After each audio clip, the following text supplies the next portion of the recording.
Okay na ba? Wala. So, papasukin na natin ang ating pong inimbitahang guest. Okay. Ang ating pong inimbitahang guest, mga kapitbahay, napakaganda rin ng kanyang tatalakayin, ha?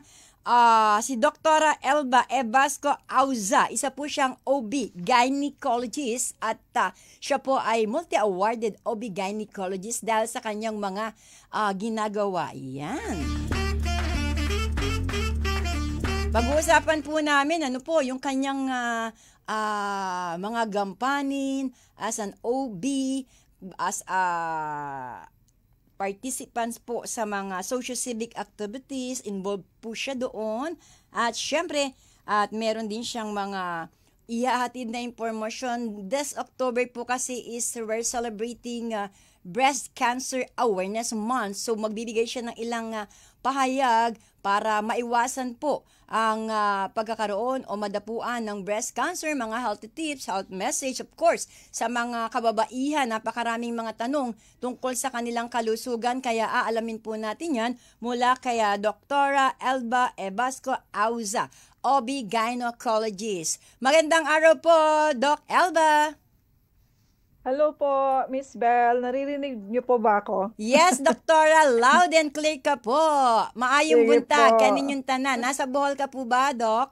Nasa bahay po ako, Miss Bell. And magandang maulan at Yes. mabagyong umaga sa ating lahat. We are also experiencing Bagyong Christine here. Yes po. Well, and but happy to be here again. Yes po.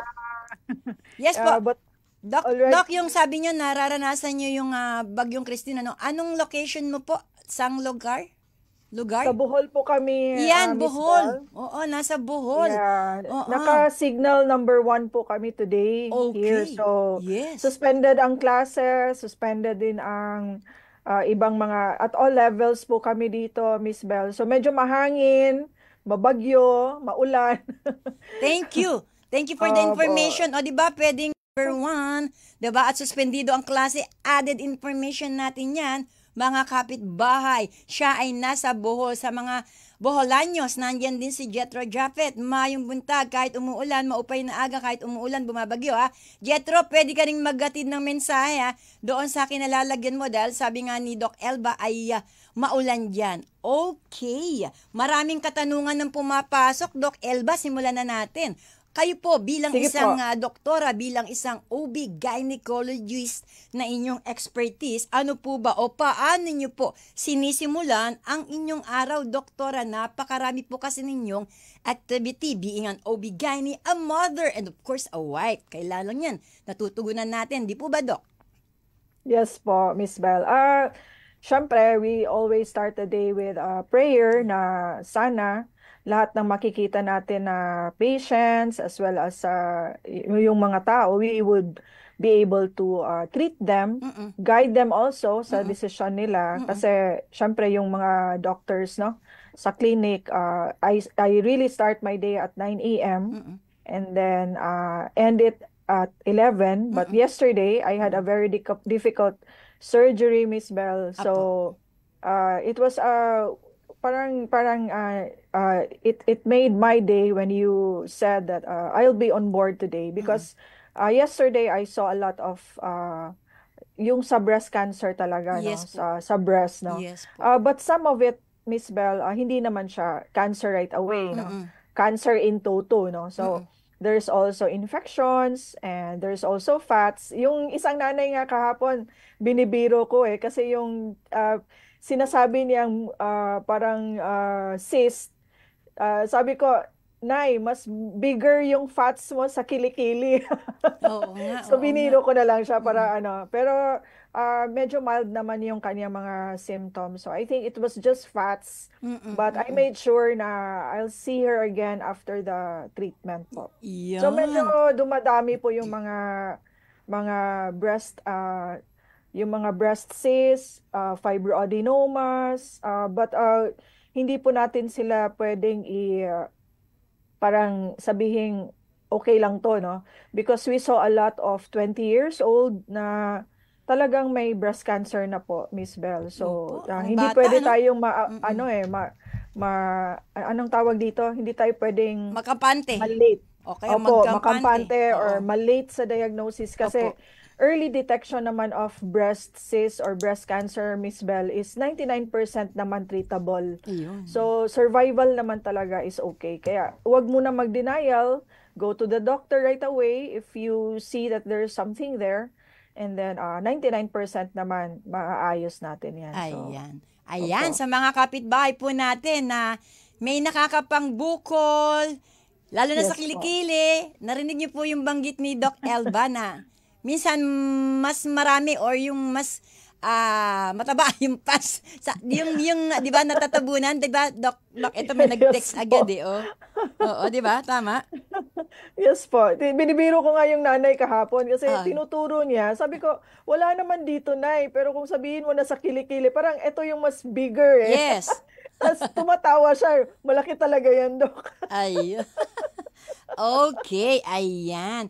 Alam niyo po si Doc Elba Kamkailan po kasi ayan naging resource persons po siya tackling breast cancer. Kasi nga po, banggit ko po, this October is Breast Cancer Awareness Month at ang banggit po niya, ine-emphasize niya na hindi po tayo dapat makampante, di po ba? At di ba, Doc, meron tinatawag na self-breast examination para sa ganun, kayo man po sa sarili nyo, maagapan. Prevention is better than cure. Tama po ba, Doc? Tama po, Miss Bell. Yung self-breast exam, the right timing po doon is the 5th to 10th day Okay. after the menstruation po. So, if you see kung maliligo kayo, just put your hands up, no? And then tingnan mo yung ikapa mo lang yung sa breast, surrounding it, and then go upper, no? Dun sa axilla. Axilla po yung kilikili natin. So, Opo. if it's on the 5th to 10th day and it's there, pa-check na lang po tayo sa doctor po. It's either surgeon po ang tumitingin sa breast Opo. or OB-GYN po. So, Opo. opo. Okay. Ito may mga tanong dito.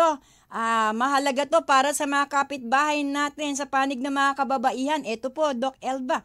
Ano po ang mabuting gawin kapag ang isang edad 40 plus ay madalas ang spotting? Okay. Yung spotting po, Miss Bell, and then it's 40 years old and above. Usually po, dysfunctional uterine bleeding yon, no? Sometimes it's really hormonal changes. Kung hormonal siya, Miss Bell, it's related with stress, yung hindi matulog ng maayos or very late na matulog, and then medyo may problems kasi yung hormones po natin sa ovary affected by yung hindi natin maayos na pagkatulog kasi yung hormones natin circadian rhythm yan sa body ng babae, Opo. Miss Belle. Opo. So if the circadian rhythm is affected, doon talaga siya mag-aano sa ovaries natin. So yung tinatawag po nila na hormonal imbalance, Miss Belle, yun Mm-mm. po yun, no? Mm-mm. So, medyo may spotting na hindi tama sa pagre-regla. Mm-mm. That means to say, naging ano na tayo, dysfunctional uterine bleeding, no? Mm-mm. And sometimes po, dun sa age na yon, we also experience yung mga myoma, Miss Bell. Mhm. Dun po siya lumalabas at that age, 40 and above. Mm-mm. Sometimes din po, may mga endometrial polyps, no? But everything here is affected by hormones pa rin, no? Yung mga gumagamit ng mga estrogen na contraceptives, Mm-mm. medyo mas prone sila to having myoma or endometrial polyp. And then, yun din po yung nagbi-bleeding, Miss Bell, no? Ayun. So, Mhm. opo. Yan, So, mga kapitbahay, oo. Ayan po, malinaw. Well said talaga. Sabi ni Doc Elba, yung uterine bleeding, dahil yan ay related, hormonal related. Baka may hormonal imbalance, mainam po na kumonsulta po sa isang eksperto. Tama po, Doc? Tama po, Miss Bell. Okay. So, the moment po na you have spotting and then nung age na yon, so just have a check-up. Do also pap smear. Kasi yung age na 40 and above, we require pap smears na annual kasi may mga infections na rin, yung tinatawag namin na cervicitis, Miss Bell. Mm-mm. We experience that, and if it's not treated, it will cause also spotting, no? Ayan. Yung mga ano po yan, abrasions ng cervix. Opo. Opo. Syempre, may mga partners, no? So, Mm-mm. kailangan din natin ng hygiene Oo. also. So, Oo. part din yun, Miss Bell, ng annual check-up ng isang babae. Ayan. May nag-text lang dito, Norma Salcedo. Bel, pakias nga kay Doc, how about kung single? I'm single. Pwede ba akong magpa-pap smear? I'm afraid. Kasi ang alam ko, ang pap smear para sa may asawa lang. Ayan, sabi ni Norma Salcedo ng Makati City. Hi, Norma. Ito na, tinatanong ko na. Go. Okay, hello Norma. If you're single and then 40 years old and above, we still do pap smears. May mga virginal speculum naman, Ma'am Norma. So don't be scared, no? Most of the time natatakot kasi but practically it's too small. Parang ano lang yan cotton buds lang yan, no? Mm. Yung sa pap smear. Ah, So I think it should go through the hymen and the vagina po of a single woman. So ayun. do not be scared po, Opo. Miss Norma. Okay, You ayan. can do that. Opo, in the interest of time, Doc Elba, ha? Last question Yes na namin po. dahil ipapasok natin ng ND or RMC kaugnay ng Bagyong Christine. Doc Elba, maraming po kayo natanggap na pagkilala, recognition, tulad na lang pagiging awardee of 2nd Southeast Asian Premier and Achiever Award. Gaano po ito kahalaga sa inyo at ano po, Dr. Elba, ang idinudulot nito sa inyo bilang isang awardee, bilang isang OB-gynecologist na kinikilala po, binibigyan ng recognition sa inyo pong larangan? Oh, Miss Bell, I'm just the same as you are, no? You are an inspiration also for all these achievements. Thank you po. And thank you po for the recognition. For this, I would like to say thank you, Southeast Asian Premier Business and Achiever Awards, for this recognition again. I'm so excited sa December 8 po, Miss Bell, and Yes po. hope to see you again there. Yes po. Salamat, and it's gonna be held in Winford Resort and Casino, Manila.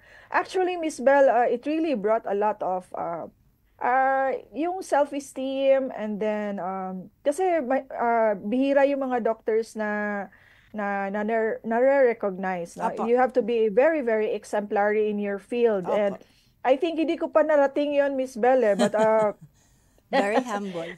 alam mo yung because I see myself na still lacking in experience and lacking in knowledge. Wow. So every day po nagle-learn po kami, and yesterday nga po it was a very difficult surgery, kaya sabi ko every case talaga is very different, but along with all the other doctors that will help you, you also made yourself great because you have a backup team, no? So Yes. hindi po naging madali yesterday, but Yes. with all the doctors around you who's helping you, we made it very, very successful in the end, no? So Yes. every day talaga is learning, Miss Bell, and Yes I really po. thank you are from Manila, and Yes. I'm just in Bohol po, Miss Yes. Bell. Opo. So hindi ko po na ma-achieve ko lahat ito, but Okay. we thank the Lord for all this, kasi yung mga recognition po galing sa patients Yes lang po. namin, Miss Bell. Tama po. Okay.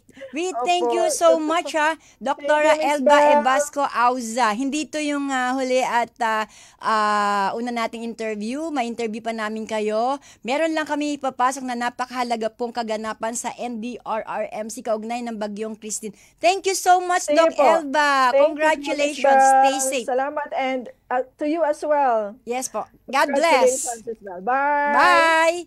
Si Doc, Bye. bye-bye po. Si Doc Elba Ebasco Auza po, isang OB-GYN from Bohol po, ha?